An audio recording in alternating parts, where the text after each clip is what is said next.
எல்லோருக்கும் வணக்கம். இன்றைக்கி நம்ம பார்க்க போகிற டாபிக் என்னென்னு பார்த்தீங்கன்னா, உங்களை நேசிக்க ஆரம்பிப்பது எப்படி. இது ரொம்ப ரொம்ப முக்கியமான டாபிக். இம்பார்ட்டன்ட் அண்ட் இன்ட்ரெஸ்டிங்காகவும் இருக்கும். கடைசி வரை வீடியோவை ஸ்கிப் பண்ணாமல் பாருங்கள். எதுக்காக நம்மளை நேசிக்கணும்? இந்த கேள்வி நீங்கள் கேட்டிருக்கீங்களா எப்பயாச்சும்? அதாவது, நானே என்னை நேசிக்கலை, மற்றவங்க எப்படி என்னை நேசிப்பாங்க, அந்த மாதிரி நீங்கள் கேட்டிருக்கீங்களா? ஆமாங்க, நீங்களே உங்களை நேசிக்க மாட்டீங்க, நீங்களே உங்களை மரியாதை கொடுக்க மாட்டீங்க, நீங்களே உங்களுக்கு ஒரு முக்கியத்துவம் கொடுக்க மாட்டீங்க. ஆனால் மற்றவங்க மட்டும் கொடுக்கணும்னு நினச்சிங்கன்னா அது கண்டிப்பாக கிடைக்காதுங்க. நீங்கள் எப்போ உங்களை நேசிக்கிறீங்களோ, நீங்கள் எப்போ உங்களை மரியாதை கொடுக்குறீங்களோ, நீங்கள் எப்போ உங்களை அன்பாக நடத்துகிறீங்களோ அப்போ தான் மற்றவங்க கிட்டேருந்து கிடைக்கும். சரி, நிறைய பேர் இது என்ன தப்பாக நினச்சிக்கிறாங்க, ஒரு செல்ஃபிஷ். நான் இந்த மாதிரி எனக்கே எல்லாத்தையும் செஞ்சுக்கிட்டேன்னா என்ன செல்ஃபிஷ் அப்படின்ட்டு இருக்குது மைண்டு, இல்லை ஒரு கில்ட்டியாக ஃபீல் பண்ணுறேன் அப்படின்ற மாதிரி நீங்கள் நினைக்கிறீங்களா? அது தவறுங்க. இது செல்ஃபிஷோ கில்ட்டியோ கிடையாது. நீங்கள் உங்களுக்கு வேண்டியதை செஞ்சுக்கிட்டிங்கன்னா தான் நீங்கள் உங்களுடைய எமோஷன்ஸை, உங்களுக்கு தேவையானதை நீங்கள் உங்களுக்கு பண்ணும் பொழுது ஆட்டோமேட்டிக்காக நீங்கள் ஃபுல்ஃபில் ஆகும்பொழுது நீங்கள் வேறு லெவலில் இருப்பீங்க. ஸோ உங்களை சார்ந்தவங்க, உங்கள் ஃபேமிலி மெம்பர்ஸாக இருக்கட்டும், யாராக இருக்கட்டும், நீங்கள் எப்போவுமே ஹை ஃப்ரீக்குவென்சி, இந்த மாதிரியான ஒரு மனநிலையில் இருக்கும்பொழுது அவங்களை நல்லாவே பார்த்துக்க முடியும். ஸோ அதை செல்ஃபிஷாகவோ இல்லை கில்ட்டியாகவோ நீங்கள் ஃபீல் பண்ணணுன்னு அவசியமே கிடையாது. சரி, இந்த செல்ஃப் லவ் அப்படின்னு சொல்கிறோம் இல்லையா, அதாவது இந்த செல்ஃப் லவ் யார்கிட்டலாம் இல்லை, அதுக்கு அறிகுறி என்ன அப்படின்னு நீங்கள் கேட்டிங்கன்னா, இப்போ ஃபார் எக்ஸாம்பிள் ஒருத்தருக்கு மஞ்சக்காமலர்னு வச்சுங்களேன். எங்கள் அம்மா, எங்கள் பாட்டிலாம் சின்ன வயசில் சொல்லுவாங்க, மஞ்சக்காமலர்னா பார்த்தீங்கன்னா நகலாம் மஞ்சளாக இருக்கும், கண் மஞ்சளாக தெரியும்டா, யூரின் எல்லோவாக போவாங்க, சரியாக சாப்பிட முடியாது, ஜுரம் வரும், இந்த சிம்டம்ஸ்லாம் இருந்ததுன்னா மேபி மஞ்சக்காமலையாக இருக்கலாம், டாக்டர் போய் செக் பண்ணோம் அப்படின்னு சொல்லுவாங்க. ஸோ இந்த மாதிரி செல்ஃப் லவ்வுக்கு சில அறிகுறிகளை நான் சொல்கிறேன், நீங்கள் அதை பார்த்துங்க. ஃபஸ்ட்டு என்ன பண்ணுவாங்கன்னா, அன்புக்காக இயங்குவாங்க. இவங்க என்ன அன்பாக நடத்த மாட்டாங்களா, இவங்க அன்பை நடத்த மாட்டாங்களா, இவங்க அன்பை நடத்த மாட்டாங்களா. ஸோ இப்படி அன்பை மற்றவங்ககிட்ட ஏங்கி தவிக்கிறது தாங்க ஃபஸ்ட்டு சிம்டம்ஸ். அதாவது லிட்ரலாக சொல்ல போனால் பிச்சை எடுக்கிறது. இவன் அன்பை கொஞ்சம் கொடு, அன்பை கொஞ்சம் கொடு, அன்பை கொஞ்சம் கொடு அப்படின்ட்டு நம்ம போய் கெஞ்சி கேட்குறது தான் செல்ஃப் லவ்வோடைய ஃபஸ்ட் அறிகுறி. செல்ஃப் லவ் லேக், அதாவது உங்ககிட்ட அது இல்லை அப்படின்றதுக்கான ஃபஸ்ட் அறிகுறி. அதாவது ஒரு பிச்சைக்காரன் டெய்லி பிச்சைன்னு கேட்டால் எவ்வளோ கடுப்பாகும். அந்த மாதிரி நீங்கள் போய் அவங்ககிட்ட கேட்கும்பொழுது அவங்ககிட்ட கண்டிப்பாக உங்களுக்கு கிடைக்காது. நம்பர் 2 பார்த்தீங்கன்னா ஃபியர் ஆஃப் ரிஜெக்ஷன். அப்படி என்னென்னு பார்த்தீங்கன்னா, எங்கே நம்மளை அவங்க ஒதுக்கிடுவாங்களோ, இது நம்ம சொன்னால் அவங்க நம்ம பிடிக்காமல் போயிடுமோ அப்படின்ட்டு உங்களுக்கு பிடிக்கலனா கூட சில விஷயத்தை அவங்களுக்காகவே செய்வீங்க. ஆனால் உங்களுக்கு மனசே பிடிக்காது, நோன்னு சொல்கிறதுக்கே வாய் வராது. ஸோ இது 2வது சிம்டம்ஸ். 3rd சிம்டம்ஸ் நம்ம என்ன சொல்லலாம்னா, எப்போவுமே நெகட்டிவாகவே பேசிப்பீங்க உங்களை பற்றியே. நான் ஒரு ராசி இல்லாதவன், நான் வேஸ்ட்டு, நான் பண்ண முடியாது, என்னால் இது சரிப்பட்டு வராது, அந்த மாதிரி எவ்வளவுக்கு எவ்வளோ உங்களை ரொம்ப நெகட்டிவாக பேச முடியுமோ அதான் பேசுவீங்க. ஸோ இதெல்லாம் உங்களுடைய செல்ஃப் லவ் இல்லாததுக்கான சில அறிகுறிகள். சரி, ஓகே, இதை நம்ம எப்படி நம்ம மாற்றலாம், இதோட ரெமிடி என்ன அப்படின்னு நீங்கள் யோசிச்சிங்கன்னா, சில எக்ஸசைஸ்லாம் நீங்கள் டெய்லி ப்ராக்டிஸ் பண்ணணும். ஃபர்ஸ்ட் ஆஃப் ஆல் நீங்கள் உங்களுக்கு பெருமையாக நினைக்கணும். டெய்லி நீங்கள் என்ன பண்ணுங்கன்னா, உங்கள் கண்ணாடி முன்னாடி நின்றுட்டு ஒரு 5 நிமிஷம், அப்படி இல்லையா ஒரு 2 நிமிஷம், அப்படி இல்லைனா ஒரு 1 நிமிஷம், ஒரு 30 செகண்ட்ஸ், அப்படின்னா 10 செகண்ட்ஸ் ஆச்சும் முன்னாடி நின்றுட்டு ஜஸ்ட்டு உங்களை பற்றி நீங்களே பெருமையாக பேசுங்க. ஃபார் எக்ஸாம்பிள், இப்போ நான் என்ன சொல்கிறேன்னா, இப்போ டில்லி பாபுனால டில்லி, டில்லி சூப்பர்ரா, யூ ஆர் கிரேட், எவ்வளோ பெரிய விஷயம் செஞ்சுருக்கடா, எவ்வளோ பேருக்கு கிளாஸ் எடுக்கிற, எத்தனை பேர் கிளாஸில் உங்ககிட்ட அந்த மனசில் அந்த எமோஷன்ஸ்லாம் தூக்கி கொட்டி விட்டுட்டு எவ்வளோ ஃபீல் பண்ணி எவ்வளோ அழுதுருக்காங்க, உன்னை எவ்வளோ ப்ளஸ் பண்ணியிருக்காங்க, உங்கள் ஃபேமிலியை ப்ளஸ் பண்ணியிருக்காங்க, நீ வாழ்றதில் ஒரு அர்த்தம் இருக்கடா, மற்றவங்களுடைய வாழ்க்கையை மாற்றதுக்கு ஒரு மீனிங்கான ஒரு வாழ்க்கையை நீ பண்ணிகிட்ருக்கடா, சூப்பரா, you are great, you are லெஜண்ட்ரா அப்படின்னு சொல்லிட்டு நீங்களே உங்களுக்குள்ளே பேசுங்க. முடிஞ்சால் இந்த மாதிரி கில்லுங்க, செல்லோடா நீ சூப்பர், செல்ல குட்டிடா நீ தான்டா அப்படின்ட்டு நீங்களே ஒரு தடவை உங்களை அப்ரிஷியேட் பண்ணி பாருங்கள். அப்போ உங்களுடைய எனர்ஜி எப்படி இருக்குது, உங்களுடைய வேலைகள்லாம் எப்படி இருக்குது, எப்படி உங்களால் பண்ண முடியுது, உங்களுடைய எமோஷன்ஸில் எப்படி கெட்ட எமோஷன்ஸில் வெளியே போகுதுன்றதை நீங்கள் செக் பண்ணி பாருங்கள். கமெண்ட் செக்ஷனில் அவசியமாக இதை மென்ஷன் பண்ணி எனக்கு சொல்லுங்கள், சரிங்களா? ஸோ அதுக்கப்புறம் என்ன பண்ணலான்னா, பாசிட்டிவ் அஃபர்மேஷன்ஸ் டெய்லியும் காலையிலையும் மார்னிங்லையும் உங்களை பற்றி பாசிட்டிவாக அஃபர்மேஷன்ஸ் பண்ணுங்கள். என்னால் நான் ரொம்ப ஆரோக்கியமானவன், நான் ரொம்ப நல்லவன், நேர்மையானவன், நான் செய்கிற வேலையெல்லாம் நல்லபடியாக முடியும், என்னுடைய உறவுகளை நல்லா பார்த்துக்கொள்கிறேன். என்னென்ன பாசிட்டிவான உங்கள் அஃபர்மேஷன்ஸ், உங்களுக்கு என்னென்ன வேண்டுமோ அஃபர்மேஷன்ஸ் எப்படி பண்ணணுன்ட்டு ஒரு வீடியோவில் போட்டிருப்பேன், அதை பார்த்துட்டு அதே மாதிரி நீங்கள் ப்ராக்டிஸ் பண்ணுங்கள். ஸோ இந்த மாதிரியான நீங்கள் ரெகுலராக ப்ராக்டிஸ் பண்ணால், அதே 3rd கூட பார்த்தீங்கன்னா சில கண்டிஷன்ஸ்லாம் வச்சுக்கணும். ஃபார் எக்ஸாம்பிள், இப்போ ஹஸ்பண்ட் அண்ட் ஒய்ஃப்னு வச்சிங்களேன். ஃபார் எக்ஸாம்பிள், இப்போ என்ன ஈஸியாக வச்சுருப்பாங்க கண்டிஷன், ஃபார் எக்ஸாம்பிள் இப்போ முன்னாடிலாம் பார்த்தீங்கன்னா இந்த வகுப்பு இதெல்லாம் பற்றி பயிற்சியில் எனக்கு தெரியாதுக்கு முன்னாடி இப்போ என்னுடைய ஒய்ஃப் வந்து வாய்ஸை ரைஸ் பண்ணாலே எனக்கும் கோவம் வந்துடும். சரிங்களா? ஸோ அந்த வாய்ஸ் ரைஸ் பண்ணுறது அப்படின்றது வந்து ஒரு ஈஸி கண்டிஷன். சரிங்களா? டக்குன்னு வந்து ரைஸ் ஆகும், நமக்கும் டென்ஷன் ஆகிரும், பிரச்சனையாகவும் சண்டே ஆகிரும். ஸோ ஈஸி கண்டிஷன் வச்சுருக்கேன். எதுக்குன்னா அப்செட் ஆகிறதுக்கு. இதை வந்து நான் இப்போ என்ன பண்ணியிருக்கேன், என் மைண்டில் மாற்றிக்கிறேன். டிஃபிகல்ட் கண்டிஷன் இதே வந்து நான் ஒரு கண்டிஷன் போடுறேன் என் மைண்டுக்கு. நான் வந்து சத்தமாக பேசினா அப்செட் ஆவேன். ஆனால் வந்து 365 days 24/7 எப்போவுமே இதேமாரி பேசிகிட்டே இருந்தானா நான் அப்செட் ஆவேன் அப்படின்ட்டு எப்படி ஒரு கண்டிஷன் போட்டோன்னா அது வந்து ரொம்ப ரொம்ப கஷ்டமானது. 24 மணி நேரமும் சண்டை போட்டு இருக்க மாட்டாங்க, வாய்ஸ் ரைஸ் பண்ணி பேச மாட்டாங்க. ஸோ அப்போ என்ன ஆகும்னா உங்களுக்கு வந்து அவங்க சில டைம் ரைஸ் பண்ணும்போது நீங்களும் சண்டை போட்டிங்கன்னா கூட அது பெருசாக எடுத்துக்க மாட்டீங்க. நெக்ஸ்ட் டைம் கேஷுவலாக மூவ் பண்ணிட்டு போயிட்டே இருப்பீங்க. சரிங்களா? ஸோ அந்த மாதிரி இருக்கும்பொழுது என்ன ஆகும்னா உங்களுடைய லவ் பரஸ்பரம் நல்லபடியாக க்ளோஸாக இருக்கும்.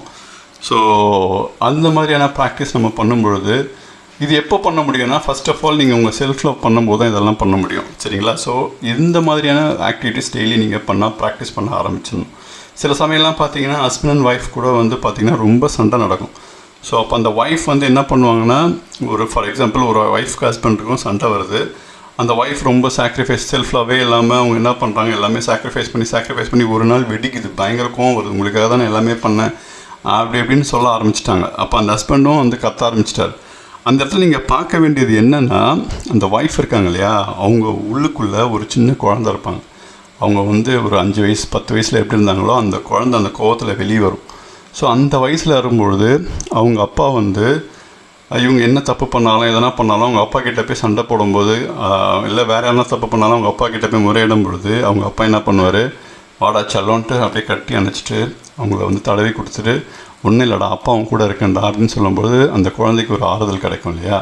ஸோ உங்கள் மனைவி வந்து அந்த மாதிரியான சுச்சுவேஷனில் உங்கள் ஹஸ்பண்டை அதுதான் எதிர்பார்ப்பாங்க. உங்ககிட்ட செல்ஃப் லவ் இல்லை.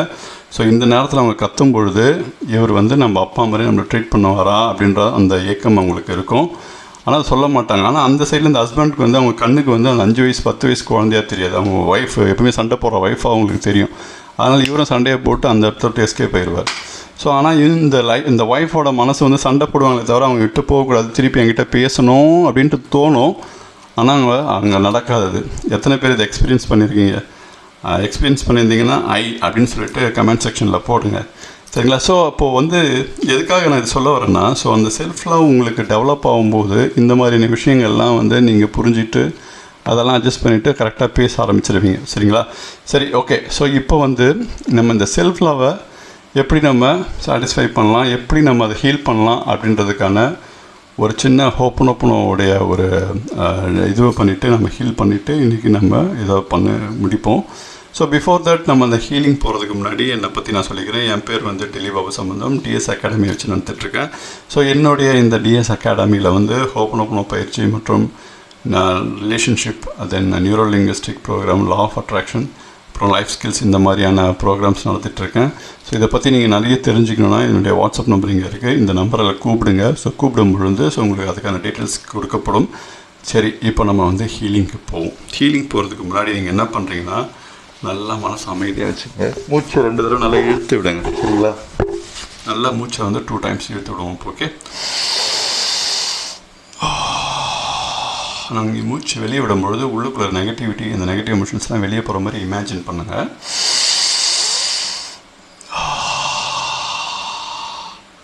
எல்லாம் கண்ணை மூடிக்கிட்டு நான் சொல்கிறத அப்படியே சத்தமாக சொல்லிவிட்டு மனசுக்குள்ளே ஃபீல் பண்ணிவிட்டு உணர்ந்து சொல்லுங்கள். சரிங்களா? இப்போ வந்து நான் என்னுடைய பேச போகிறேன். என்னுடைய செல்ஃப் லவ்க்காக நான் என் கூடவே பேச போகிறேன். என் பேர் டில்லி பாபு இல்லையா, நான் டில்லி அப்படின்றத வச்சுக்கிட்டு இந்த டில்லி கூட பேச போகிறேன். நீங்களும் உங்கள் பேரை வச்சுட்டு நான் சொல்கிறத திருப்பி சொல்லுங்கள். சரிங்களா? சாரி டில்லி, இந்த உலகத்திலேயே உன்னை ரொம்ப தரக்குறைவாக நினச்சது, கேவலமாக பேசினது என்னை தவிர வேறு யாருமே இருக்க மாட்டாங்க. I am really sorry Delhi. உன்னை ரொம்ப தரக்குறைவாக நினச்சதுக்காக நான் ரொம்ப வருந்துறேன். என்னை மன்னிச்சிரு டில்லி. உன்னை நிறைய தடவை இன்சல்ட் பண்ணியிருக்கேன். உன்னை நிறைய தடவை நம்பாமல் இருந்திருக்கேன். அதுக்காக என்னை மன்னிச்சிரு டில்லி. நீ எனக்காக எவ்வளோ செஞ்சுருக்க, ஆனால் அதெல்லாம் நினச்சி பார்த்ததே இல்லை. அதுக்காக என்னை மன்னிச்சிட டெல்லி. பிரபஞ்சத்திற்கு நன்றி சொல்கிறேன்.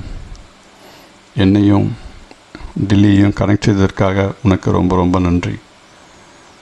நான் இன்றைக்கி சத்தியம் செய்கிறேன், உன்னை விட்டு ஒருபோதும் பிரிய மாட்டேன் டெல்லி.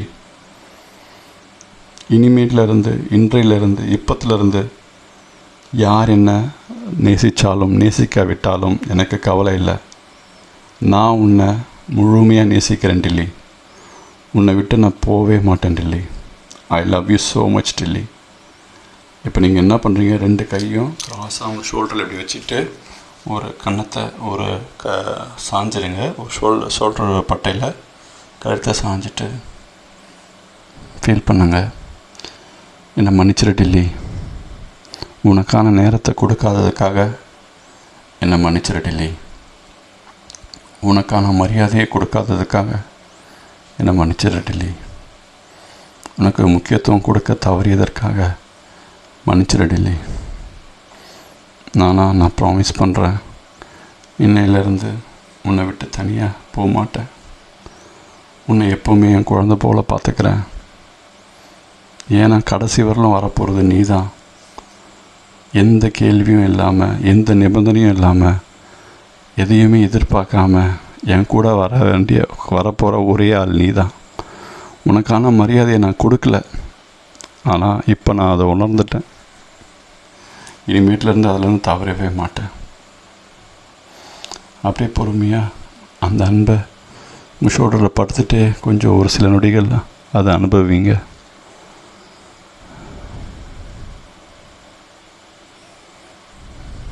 மன்னிச்சிரு டெல்லி. நான் ரொம்ப நோகடிச்சிட்டேன். ஆனால் பிரபஞ்சத்துக்கு நன்றி சொல்கிறேன். மறுபடியும் நம்மளை ஜாயின் பண்ணதுக்காக இந்த பிரபஞ்சத்துக்கு நன்றி. இனிமேல் ஒரு நாளும் உன்னை தனியாகவே பிரிய மாட்டேன். யார் என்னை நேசிக்கிறாங்களோ எனக்கு கவலை இல்லை. நான் உன்னை நேசிக்கிறேன். I love you Delhi. I love you so much. பொறுமையாக தலையை நிமித்தி ஷோல்டரை இறக்கிட்டு அப்படியே மூச்சு நல்லா 2 கையும் தேய்ச்சிட்டு ரப் பண்ணிவிட்டு